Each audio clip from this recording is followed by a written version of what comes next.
Y bueno, pues lo invito a que pongamos esta enseñanza en manos del Señor. Por favor, lo invito a que cierre sus ojos ahí en su lugar. Bendito Dios, te damos muchas gracias. Gracias, Señor, porque tú eres bueno, tú eres bondadoso y nos has dado la oportunidad de estar aquí en este día. Tenemos estos momentos, Señor, para aprender de tu palabra y a eso venimos, Señor. Abre nuestro entendimiento, abre nuestro corazón y por sobre todas las cosas, Señor, que esta palabra tuya no caiga en tierra seca.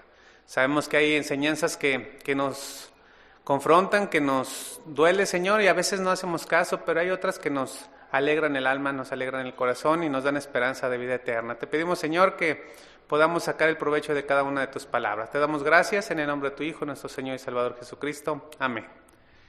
Y bueno, pues ya estamos en la enseñanza número 74 de nuestra serie en Palabras de Jesús y pues casi ya terminamos. El tema de hoy lleva por título La muerte de Jesús. La muerte de Jesús. Mire, yo espero que usted recuerde, pero la semana pasada cerramos con unas hermosas palabras de Jesús que son una promesa. ¿Cuáles fueron estas palabras? ¿Las recuerda? Las últimas que vimos. Si no lo recuerdo, ahorita rápido se va a acordar. Mire, ese día, 2 hombres más estaban sufriendo el castigo de la cruz. Y mientras uno se burlaba e injuriaba a Jesús, el otro, en medio de la aflicción, reflexionaba sobre lo que había él visto o sobre lo que también él había escuchado. En sus pensamientos había un torbellino de ideas, de conceptos. Él sabía y se reconocía pecador. Él también entendía que merecía el castigo. Y mire, sabía que su muerte era el resultado de todo el mal que él había cometido. Él lo sabía. Pero también reconocía que el hombre que estaba a su lado, a punto de morir, era inocente. Y en algún momento, no sabemos en qué momento, sus ideas se aclararon. Él entendió y depositó su fe en Jesús y le dijo: sé que tú eres bueno y que ningún mal has hecho. Sé que vienes de parte de Dios, así que acuérdate de mí cuando vengas en tu reino. Y mire esta breve frase. En esta breve frase podemos ver la fe de ese hombre. Ahí se hizo evidente. Él acababa de creer. Él acababa de creer que Jesús le podía perdonar su maldad. Y sabe que además podía incluirlo dentro de su reino. Y miren, mis hermanos, esta es una pequeña oración, pero es bastante profunda. Porque él está pidiendo perdón, está pidiendo por misericordia y está esperando que la gracia de Dios lo alcance, aunque sabe que no la merece. ¿Y cuántos de aquí sabemos que no merecemos la gracia de Dios? Todos, ¿verdad? Y mire, esta fue una petición sincera de parte de un pecador arrepentido. De un pecador quebrantado e indigno. Mire, este hombre estaba al filo de la navaja, otro poquito más y no la libra, pero creyó. Y eso, solo eso era suficiente. Y la respuesta de Jesús es sorprendente. Lucas 23:43 dice: entonces Jesús le dijo: de cierto te digo que hoy estarás conmigo en el paraíso. Estas fueron las palabras que vimos la vez pasada, las últimas palabras. Qué promesa, ¿no? En este instante este hombre recibió el regalo de la salvación, todo por gracia, todo totalmente inmerecido. Y este hombre, después de haber recibido esas palabras de Jesús, esperó pacientemente la muerte. ¿Por qué? Porque creyó la promesa de lo que le había dicho Jesús, que en un breve tiempo estarían juntos en el paraíso. Y a través de Jesús, este hombre fue reconciliado totalmente con Dios. Así pues, cuando sus ojos se cerraron, la promesa de Jesús se cumplió. Su restauración fue completa, total, absoluta. ¿Creen eso? Pero mientras estemos aquí vamos a tener aflicciones, situaciones, muchas cosas todavía, mis hermanos. Pero sigamos adelante. Busca por favor Lucas 23:44. Y está muy interesante. Lucas 23:44. Dice: cuando era como la hora sexta, hubo tinieblas sobre la tierra hasta la hora novena. Y el sol se oscureció y el velo del templo se rasgó por la mitad. Entonces Jesús, clamando a gran voz, dijo: Padre, ahí están las palabras de Jesús, en tus manos encomiendo mi espíritu. Y habiendo dicho esto, expiró. Cuando el centurión vio que lo que había acontecido, dio gloria a Dios diciendo: verdaderamente este hombre era justo. Y toda la multitud de los que estaban presentes en este espectáculo, viendo lo que había acontecido, se volvían golpeándose el pecho. Pero todos sus conocidos y las mujeres que le habían seguido desde Galilea estaban mirando de lejos estas cosas. Mire, al leer así de corrido, como lo acabo de hacer, tenemos una vaga idea de lo que sucedió, pero sabe, mucha información es muy escueta y no alcanzamos a ver a profundidad los detalles. Así que lo invito a que regresemos al verso 44, porque créame que esta parte está muy interesante, para entender de mejor manera el proceso. ¿Qué dice el verso 44 de Lucas 23? Dice, cuando era como la hora sexta, hubo tinieblas sobre toda la tierra hasta la hora novena, y el sol se oscureció. Hasta ahí, hasta ese punto. Mire, para los judíos, su día iniciaba a las 6 de la mañana. Por lo tanto, la hora sexta eran las 12 del día de nuestro horario. Eran las 12 del día. Esto significa que cuando Jesús ya estaba ahí en la cruz, Él estaba a pleno rayo del sol. Ya se imaginarán el calor que hace en ese lugar. El sol estaba en el cenit, en el punto más alto, a las 12 del día. Por lo tanto, cuando lo crucificaron, el calor estaba fuerte, el sol estaba sobre su cabeza, estaba radiante, hacía un solazo literal. Pero dice la primera parte del verso 45 que el sol se oscureció. Es decir, repentinamente la luz dio paso a la oscuridad. Y esto sucedió durante 3 horas. Y ¿sabe? Fue de manera continua, 3 horas, es decir, hasta la hora novena. Para los judíos, pero para nosotros son las 3 de la tarde, durante 3 horas. Ahora yo le pregunto, ¿usted se ha preguntado qué sucedió en esas 3 horas? ¿Qué pasó en esas 3 horas? Porque lo acabamos de leer, desde tal hora a tal hora. ¿Qué pasó en esas 3 horas? ¿Nunca se lo ha preguntado? ¿No? ¿No les ha dado curiosidad? ¿Por qué se oscureció en las horas de más luz? ¿Por qué? ¿O solamente fueron unas nubecitas que taparon el sol como una especie de tormenta? ¿O fue otro tipo de oscuridad?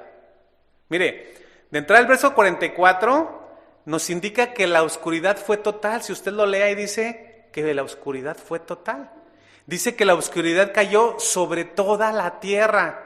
No está hablando nada más una sección, fue sobre toda la tierra. Esto quiere decir que el sol realmente se oscureció. Y muchos son los que han tratado de justificar este evento diciendo que en ese preciso momento se dio inicio a un eclipse total de sol. Eso es lo que dicen muchos que están en contra de la fe, de nosotros, ¿no? Dicen, es que en ese momento cuando lo crucificaron hubo un eclipse. Pero ¿sabe? Eso no tiene sentido. Porque de entrada la fiesta de la Pascua siempre se celebraba en luna llena, siempre. Era parte de sus costumbres, de sus tradiciones. Además, ¿cuándo se ha visto que un eclipse dure 3 horas? Yo recuerdo cuando cuando era joven, bueno, no hace mucho tiempo, hubo un eclipse total aquí en Aguascalientes y pues no duró más de 15 minutos, ¿no? Fue un ratito. Entonces 3 horas. Dice que, y tampoco pudo haber sido una tormenta porque ni Lucas ni los demás evangelios lo narran. Entonces tampoco pudo ser una tormenta. Entonces, ¿qué fue lo que sucedió? Y mire, ponga mucha atención. De entrada, lo que voy a decir no está en la Biblia. Se puede decir, entre comillas, que estoy especulando un poco. Pero a final de cuentas es una deducción de lo que ahora nosotros conocemos. Así que vamos por partes. Mire, los judíos sabían que la oscuridad repentina no era algo natural. Obviamente para nadie es natural, ¿verdad? Ellos habían aprendido que la llegada de la oscuridad sobrenatural siempre estaba relacionada con el juicio divino. Me van a decir, hermano David, ¿de dónde sale esto? Pues vaya a Amós 5:20. En Amós 5:20 dice, ¿no será el día de Jehová tinieblas y no luz? ¿Oscuridad que no tiene resplandor? Y Amós 8:9 dice, acontecerá en aquel día, dice Jehová el Señor, que haré que se ponga el sol a mediodía y cubriré de tinieblas la tierra en el día claro. ¿Ya lo vio? Ahí está. El Señor ahí está. Y en Sofonías 1:15 dice, día de ira aquel día, día de angustia y de aprieto, día de alboroto y de asolamiento, día de tiniebla y oscuridad, día de nublado y de entenecimiento. ¿Qué día? Este día, cuando crucificaron a Jesús. Entonces los juicios venían en oscuridad. Entonces, de acuerdo a estas escrituras, podemos ver que Dios mismo fue el que produjo esta oscuridad. Él la produjo. Y ahí en la oscuridad estaba la presencia de Dios. ¿Y sabe por qué? Porque solamente Él tiene el poder de controlar el sol y los elementos naturales, solamente Él. Solo Dios es capaz de sostener el universo en sus manos. Y en ese tiempo, el sol se oscureció y las tinieblas se hicieron presentes. Este era el tiempo, el momento de descargar sobre Jesús la justicia divina. Mire, durante esas 3 horas, desde la hora sexta hasta la hora novena, Jesús siguió vivo. Ahí Él todavía no moría, pero ahí se oscureció la tierra. Y en todo este tiempo, Jesús estuvo recibiendo en sí mismo la ira de Dios en contra del pecado. Por 3 horas absorbió el castigo que merecíamos usted y yo por el pecado. Mire, ahí estaba Jesús en la cruz, siendo hecho pecado por los pecados, por los suyos, por los míos y por los de toda la humanidad. ¿Y de dónde sale esto? En 1 de Pedro 2:24 dice, hablando sobre Jesús, que llevó él mismo nuestros pecados en su cuerpo sobre el madero, para que nosotros, usted y yo, estando muertos a los pecados, vivamos a la justicia, y por cuya herida fuiste sanados. Y en 2 de Corintios 5:21 dice, al que no conoció pecado, hablando de Jesús, por nosotros lo hizo pecado. ¿Quién lo hizo pecado? Dios lo hizo pecado, para que nosotros fuésemos hechos justicia de Dios en Él. Entonces Dios mismo descargó su ira sobre Jesús, lo hizo pecado, para que nosotros fuéramos hechos justicia de Dios en Él. Mis hermanos, esto fue lo que pasó en estas 3 horas de oscuridad. La ira de Dios, su justicia santa y absoluta, cayeron sobre Jesús, porque se tenía que cumplir la justicia. El Señor es justo. Y ¿sabe? Nuestro Señor Jesucristo lo soportó para salvar a todos aquellos que un día creyeran en Él. Y ahí estábamos incluidos usted y yo y todo aquel que cree en Jesús como Señor y Salvador. ¿Está de acuerdo? Continuamos en la segunda parte del verso 45 de Lucas 23, dice, y el velo del templo se rasgó a la mitad. Esto quiere decir que en cuanto las tinieblas se retiraron a la hora 9 o 3 de la tarde y el sol comenzó a brillar, el velo se rasgó. ¿Pero qué es lo que significa esto? Mire, en el lugar santísimo se hallaba el arca del pacto y también la presencia de Dios. Y el velo era lo que impedía que el lugar santísimo estuviera a la vista, el velo lo cubría. Pero al recibir Jesús todo el castigo sobre él, en ese momento desapareció la barrera entre Dios y el hombre, es decir, el velo. Ya no se necesitaban más sacrificios de animales, de carneros, ni sacerdotes que hicieran, lo voy a poner entre comillas, su trabajo. Ya no había más sacrificios. ¿Por qué? Porque el sacrificio de Jesús era el último, era perfecto y era suficiente. Hebreos 10:12 dice, pero Cristo, habiendo ofrecido una vez para siempre un solo sacrificio por los pecados, se ha sentado a la diestra de Dios. Esto significa, mis hermanos, que ahora cada persona que cree, cada cristiano, puede llegar a Dios directamente mediante Cristo. Es decir, que ahí la expiación se completó. El acceso a Dios, mis hermanos, se abrió y se inició el nuevo pacto en Cristo Jesús. Ahí se inició el nuevo pacto. Verso 46 de Lucas 23. Todo claro, ¿verdad? Si llegan a tener una duda al final, con gusto. Lucas 23, 46 dice, entonces Jesús clamando a gran voz dijo, Padre, en tus manos encomiendo mi espíritu. Y habiendo dicho esto, expiró. Después de las 3 horas de oscuridad, donde él recibió todos los pecados de la humanidad, se hizo pecado, entregó el espíritu. En palabras de Jesús podemos ver que su grito, fíjese, no fue normal. ¿Por qué no fue normal? Mire, al menos no es normal para alguien que está a punto de morir. Pues alguien que como Jesús sufrió azotes, fue golpeado, estaba deshidratado, estaba desangrado, está a punto de morir, pues ya no tiene fuerzas prácticamente ni para emitir sonidos. Pero Jesús hizo un grito enérgico y dijo, Padre, en tus manos encomiendo mi espíritu. Podemos ver que Jesús entregó su vida voluntariamente. Él la dio y él ya lo había dicho, yo la entrego voluntariamente. En Juan 19:30 dijo Jesús, consumado es. Y habiendo inclinado la cabeza, entregó el Espíritu. Él lo entregó. Mire, Jesús había terminado la obra y es como si dijera: Padre, he cumplido. Glorifícame al lado tuyo con aquella gloria que tuve contigo antes del que el mundo fuese. He cumplido, he terminado. Y fue en este momento, cuando Jesús deja la vida terrenal y la entrega al Padre, en su muerte física, que la comunión con el Padre se restauró. Se separó del Padre por 3 horas. El plan de salvación se completó, consumado es. Y el propósito de su venida se logró. La obra fue terminada. Pero, ¿qué pasó con los que estaban presentes ahí? ¿Qué pasó con ellos? Con los que observaban. Miren, durante un tiempo los soldados romanos se divirtieron a placer con Jesús. Le hicieron caravanas como si él fuera un rey y le ofrecieron vinagre en son de burla como si le estuvieran dando a beber una copa real.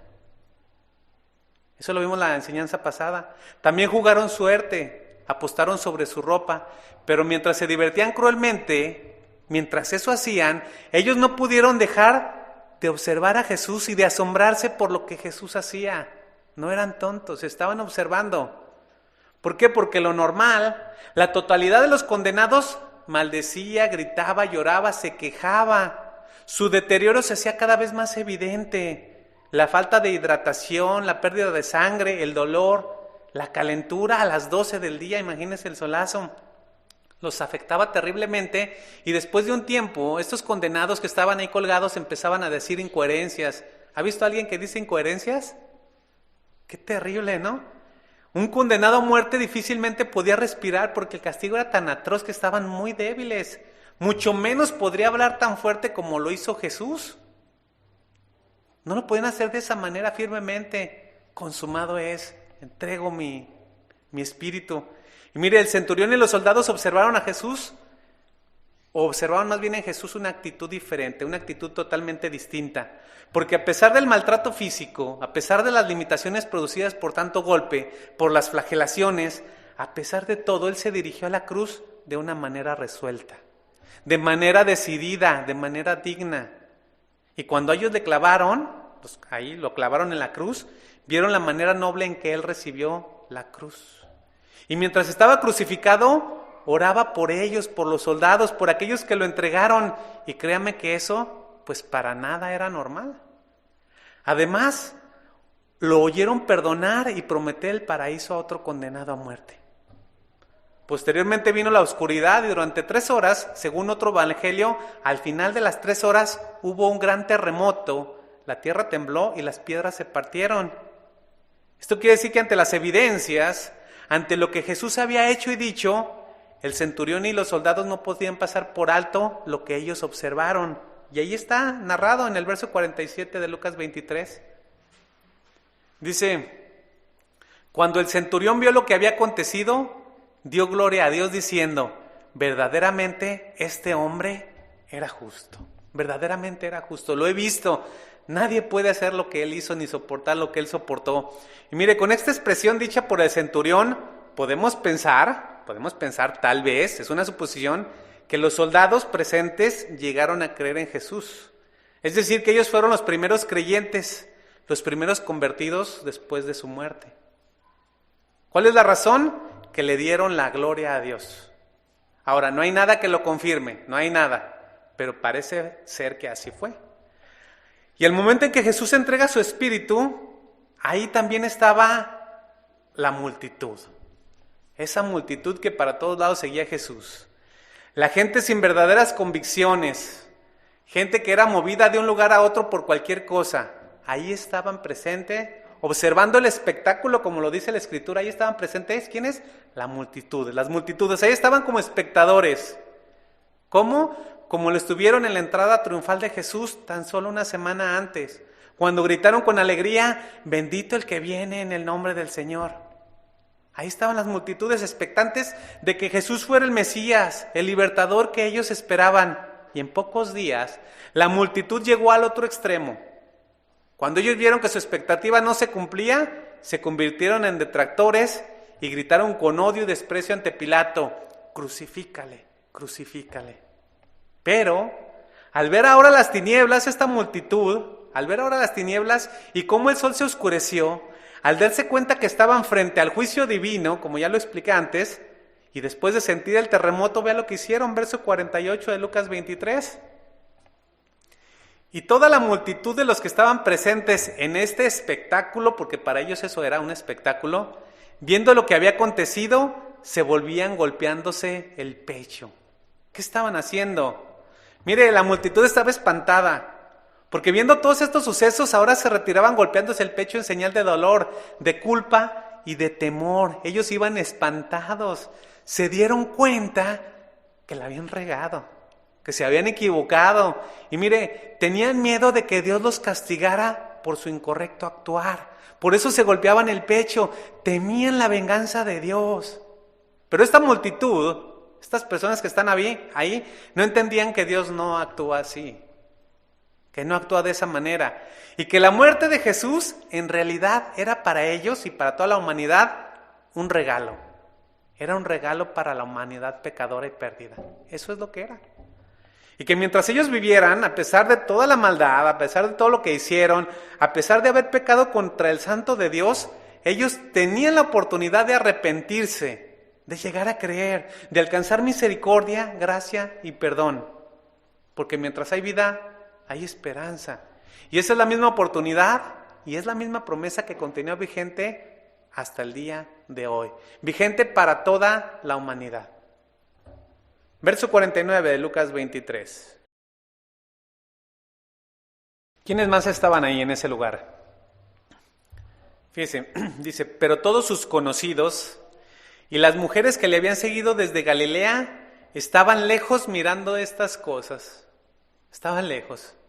Sus conocidos, sus discípulos, las mujeres que lo acompañaban, etcétera, etcétera, no pudieron soportar más. Y poco después de que fue alzado en la cruz, se alejaron. Mire, ellos amaban profundamente a Jesús. Y les dolía en lo más profundo el estado en que estaba el Señor. Les dolía la burla, el escarnio, que a pesar del estado tan lamentable de Jesús, ellos continuaban haciendo. Es por eso que pusieron distancias. Ya no quiero ver, mejor me hago de lado. Ahora estaban viendo de lejos, en total shock, devastados, tristes, incapaces de entender qué era lo que había acontecido. Y mire, para ellos, para los discípulos y los demás, para las mujeres, esta no era la manera en que esperaban que todo terminara. Sus esperanzas y paradigmas estaban por el momento destrozados. Estaba todo destrozado. Jesús había muerto. Se sentían sin esperanza. Para ellos esto parecía ser el fin. Ahora solo trata de imaginar cómo estaban de confundidos. Qué complicado, ¿no? Ellos creían que era Dios, que podía con todo y de repente ya no está, ya falleció. ¿Cómo se sentiría usted? ¿Qué hago? Qué dolor tan grande, imagínese. Pero sabe, el tiempo no se detuvo y la historia continuaba. Y ahora los líderes judíos, satisfechos de haber consumado su perverso plan, porque ellos estaban contentos, se preparan para seguir con la fiesta de la Pascua. ¿Por qué? Porque al día siguiente venía el día de reposo. Mire qué hipocresía. Se portan mal, hacen lo incorrecto y después aparentan piedad. Seguramente querían levantar, según ellos, manos santas. Qué hipocresía actuar así, ¿no? Busque Juan 19:31, dice: entonces los judíos, por cuanto era la preparación de la Pascua, a fin de que los cuerpos no quedasen en la cruz en el día de reposo, ¿por qué? Porque el día de reposo era un día de gran solemnidad, rogaron a Pilato que les quebrasen las piernas y fuesen quitados de allí. Eso fue lo que hicieron ellos.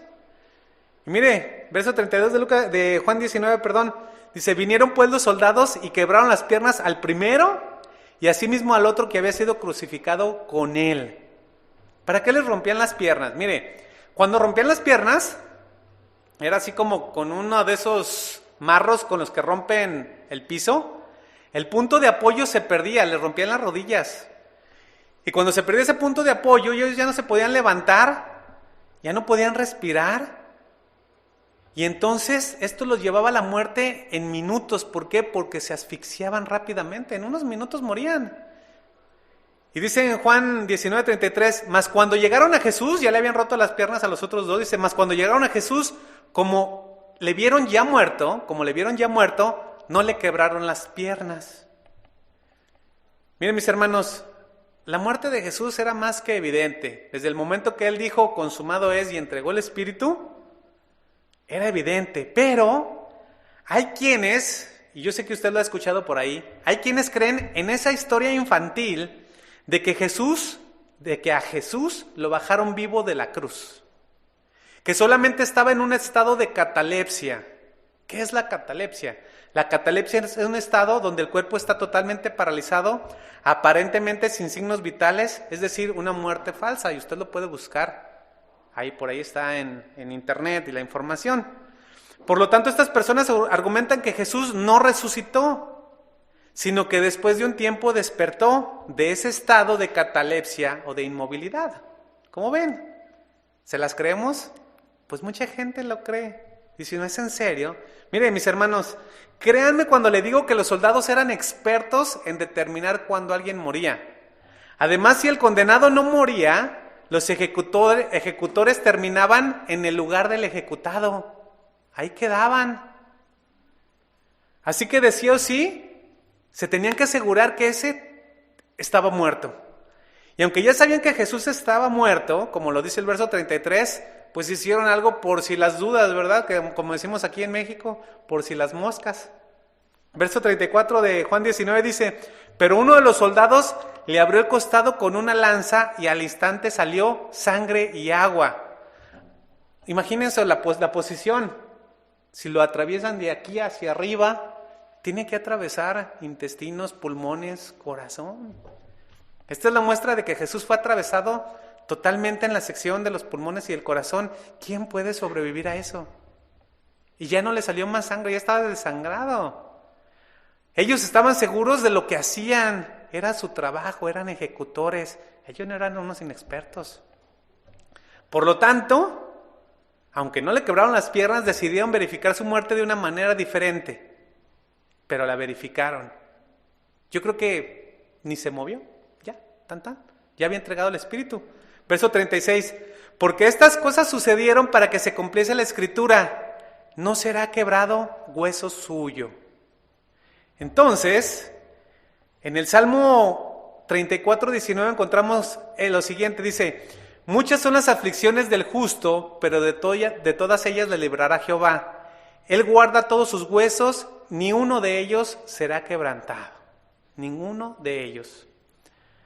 Y ahora, mis hermanos, todo se había cumplido. Jesús le dijo a sus discípulos, es necesario que padezca muchos dolores, que sea abofeteado, humillado y escarnecido, pero a eso he venido. Está determinado que al llegar a Jerusalén yo muera.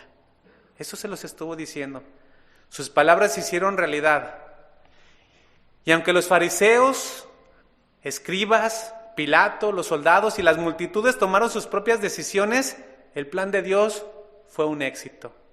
La voluntad de Dios se realizó, se llevó a cabo. Y una vez que lo crucificaron, que lo llevaron a la muerte, lo normal era que a los cuerpos los lanzaran en la fosa común y que nadie se acordara de ellos. Eso era lo normal. ¿Pero qué creen que sucedió? Algo totalmente diferente, porque el plan de Dios seguía en marcha. Todavía no terminaba. Vaya por favor a Lucas 23:50, continuamos con la historia. Había un varón llamado José, de Arimatea, ciudad de Judea, el cual era miembro del concilio, varón bueno y justo. Que también esperaba el reino de Dios y no había consentido en el acuerdo ni de los hechos de ellos. Mire, José de Arimatea es el clásico creyente que tiene una fe verdadera, pero trata de no hacerse notar, todavía no la quiere revelar, por así decirlo. Sin embargo, en los momentos críticos hace evidente su fe a pesar de las circunstancias. Y yo he conocido a personas así que aparentan que nada, pero llega el momento en que muestran su fe. Y su testimonio es tanto inesperado como sorprendente. Mire, la gran mayoría de las personas en Jerusalén rechazaron a Jesús. El concilio lo odió tanto al grado de llevarlo a la muerte. Pero este hombre, José, formaba parte del concilio y él estuvo en desacuerdo con ellos. Es decir, él era un disidente solitario. Él se opuso a que apresaran a Jesús, No estuvo de acuerdo con el injusto juicio que le hicieron, mucho menos con la sentencia. José era un discípulo de Jesús, aunque de manera secreta, por así decirlo, pero sí era un verdadero seguidor. Y sus acciones muestran la fe de él. En la vida de Jesús, él no pudo hacer prácticamente nada. Los del Sanedrín no lo tomaron en cuenta. Tal vez sus objeciones fueron muy tranquilas, como no hagan eso, qué sé yo, ¿no? No fueron lo suficientemente fuertes como para llamar la atención. ¿A quiénes? A los otros miembros del Sanedrín. O tal vez José no sabía cómo reaccionar. ¿A quién le ha pasado eso, que de repente en la circunstancia no sabemos cómo reaccionar? Nos quedamos calladitos. ¿Ah? Yo creo que a todos, ¿no? Pero ahora José estaba listo para mostrar su fe de manera pública, a pesar de las consecuencias. Verso 52 de Lucas 23. Dice que José fue a Pilato y pidió el cuerpo de Jesús. ¿Qué hizo? Pidió el cuerpo de Jesús. E ir a pedir el cuerpo de Jesús a Pilato no era tarea fácil. Mire, no crea que Pilato estaba de buenas. Él estaba molesto. Él estaba enojado contra los del Sanedrín. Y José era de los del Sanedrín. ¿Por qué? Porque lo habían forzado a hacer algo que él no quería. ¿Sí lo recuerda, no? Entonces yo creo que cuando lo vio y dijo, ay, ahí viene otro. Otra vez, ¿ahora qué quieren? Pilato podía reaccionar de manera visceral contra este hombre. Por lo tanto, esta acción por parte de José requirió valor. Él se estaba arriesgando mucho. Podía ser expulsado del Sanedrín. Podía perder todos sus bienes. Pero, ¿sabe? No le importó. Y este es un gran ejemplo para nosotros. A veces ante las circunstancias difíciles tenemos que sacar esa fe que a veces está ahí muy escondida. Pero si usted le agrada a Dios, no le importe a quién le desagrada, ¿eh? ¿Está de acuerdo? Eso fue lo que hizo José. José esperaba el reino de Dios, creía en Jesús y probablemente se sentía culpable de no haber hecho nada para evitar este desenlace. Ahora él quería hacer algo, mire, lo que fuera. Y tal vez él pensó que si no declaraba su fe en este momento de crisis, tal vez él ya no sería contado en el reino de los cielos. Y a pesar del temor, fue a donde Pilato. Y Pilato le cedió el cuerpo. ¿Por qué? Porque era parte del plan de Dios. Y preparó unas mantas y fue a retirar a Jesús de la cruz. Verso 53 dice, y quitándolo, lo envolvió en una sábana y lo puso en un sepulcro abierto, en una peña en la cual no se había puesto a nadie. No se había puesto a nadie. Y sabe, con esta acción se estaba cumpliendo otra profecía. ¿Dónde está descrita esta profecía? En Isaías 53:9, que dice, y se dispuso con los impíos su sepultura. Lo iban a mandar allá al foso, ¿no? Al foso común. Mas con los ricos fue en su muerte. Una tumba de ricos le prepararon. Ahí estaba el plan de Dios. El dueño rico de esta tumba era José de Arimatea. Y mire, mientras bajaban a Jesús de la cruz y lo transportaban al lugar donde él quedaría, otro miembro de la secreta se acercó para hacer evidente su fe. ¿Cuál era este otro miembro de la secreta? Dicen que más vale tarde que nunca, ¿verdad? Más vale tarde que nunca. En Juan 19:39 encontramos que Nicodemo, el que antes había visitado a Jesús de noche, vino trayendo compuesto de mirra y aloes, como 100 libras. Es decir, que Nicodemo también creía en Jesús y dijo, pues ni modo, si ya fue José, yo también le entro. Y a veces necesitamos que uno de nosotros muestre su fe para que los otros también la saquen. ¿A quién le ha sucedido eso? Como que hasta necesitamos hacer equipo, ¿no? Yo creo que a todos nos pasa, ¿no? Verso 40 de Juan 19 dice, tomaron pues el cuerpo de Jesús y lo envolvieron en lienzos con especias aromáticas, según es costumbre sepultar entre los judíos. Y mire, cuando lo sepultaban, no solamente ahí los ungían, días posteriores le seguían poniendo especies aromáticas para que no oliera mal. Ese era el ungimiento. El día estaba por terminar y la enseñanza también. Era viernes por la tarde, verso 54. Dice que era el día de la preparación y estaban por comenzar el día de reposo. Todo quedaría en paz al día siguiente, nadie haría nada. Pero en ese momento, en la tarde del viernes, José y Nicodemo no fueron los únicos que estuvieron preparando el cuerpo de Jesús para su sepultura y su ungimiento. Verso 55, había unas mujeres, dice, y las mujeres que habían venido con él desde Galilea siguieron también y vieron el sepulcro y cómo fue puesto su cuerpo. Y vueltas, ellas observaron dónde había puesto a Jesús, dice, y vueltas, prepararon especias aromáticas y ungüentos. ¿Para qué? Para posteriormente ungir a Jesús. Y descansaron el día de reposo conforme al mandamiento. Entonces ya estaban preparando todo para el domingo, para lo que seguía. Estas mujeres galileas siguieron a José y a Nicodemo hasta la tumba. Ellas sabían con exactitud dónde encontrar el cuerpo de Jesús. Sabían dónde lo encontrarían para llegar a ponerle las especies aromáticas, los ungüentos, una vez que pasara el día de reposo. Y mira, estas mujeres realmente eran discípulas fieles. Siguieron a Jesús a todos lados.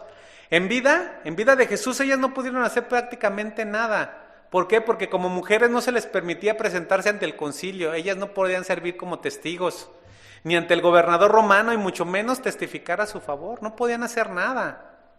Sin embargo, hicieron lo que pudieron.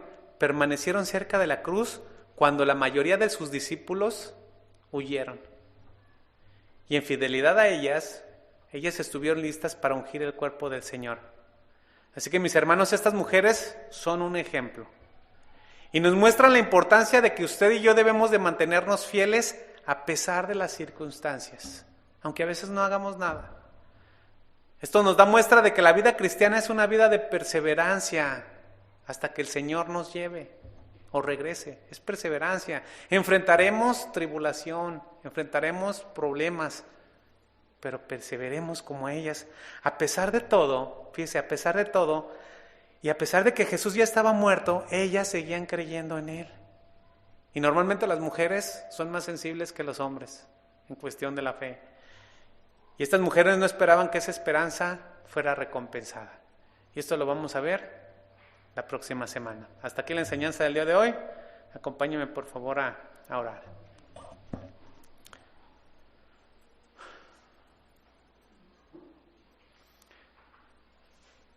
Tres horas, Señor. 3 horas estuviste tú ahí en la cruz, recibiendo el castigo que nosotros merecíamos. Y a veces, Señor, nuestra mente finita no alcanza a entender todo lo que tú hiciste por nosotros. Se nos hace fácil pecar deliberadamente, se nos hace fácil desobedecerte, se nos hace fácil tomar nuestras propias decisiones porque nos sentimos libres, creemos que lo que hagamos es correcto y no te tomamos en cuenta, Señor. Y ahí estabas tú recibiendo nuestra maldad, nuestros pecados, nuestros errores, nuestras equivocaciones, incluso pues nuestra flojera espiritual también, Señor, porque a veces hasta eso es pecado cuando lo hacemos por simplemente no querer hacerlo, Señor. Te pedimos perdón. Te pedimos perdón porque a pesar de todo el plan siguió adelante y tú pudiste, Señor, hacer eso por nosotros, hacerlo porque pues de otra forma simplemente teníamos un destino terrible, Señor. Ahora nos has dado esperanza, nos has dado esa confianza de que podremos llegar a estar contigo como ese hombre que estuvo a un lado tuyo, Señor, y que pidió y clamó, Señor, por esa esperanza, Señor, que solamente hay en ti. Queremos seguir adelante, Señor, y perseverar en nuestra vida a pesar de nosotros mismos. Y te pido, Señor, que bendigas a mis hermanos, porque consumado es. Tú llevaste en la cruz lo que merecíamos. Te damos gracias y lo agradecemos todo en el nombre de tu Hijo, Padre, nuestro Señor y Salvador Jesucristo. Amén.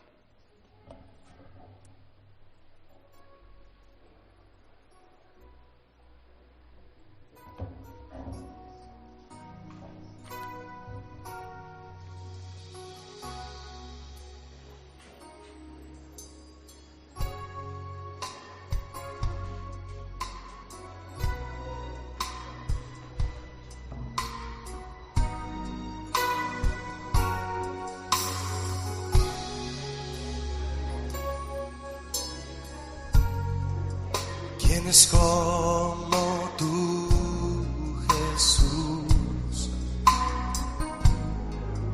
Con toda tu gloria y majestad, siendo Dios y eterno Rey, te humillaste hasta tu vida entregar. ¿Quién es como tú, Jesús? Con toda tu compasión y bondad,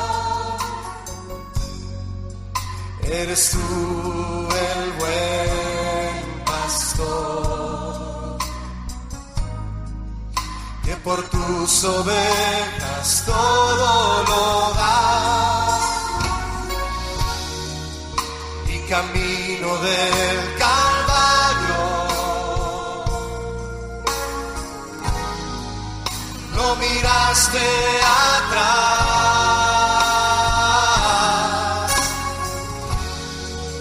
dando siempre gloria al Padre. Fuiste fiel hasta el final.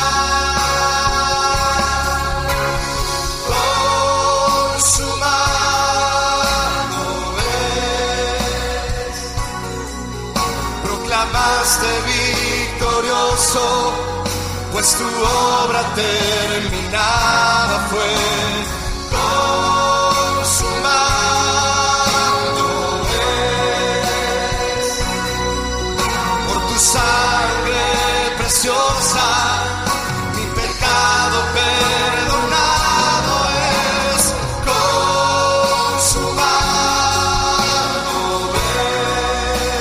es, no hay más condenación, pues tú has vencido con poder, y hoy tu nombre es exaltado, nombre sobre todo es, para siempre damos gloria, solo a ti, Cordero.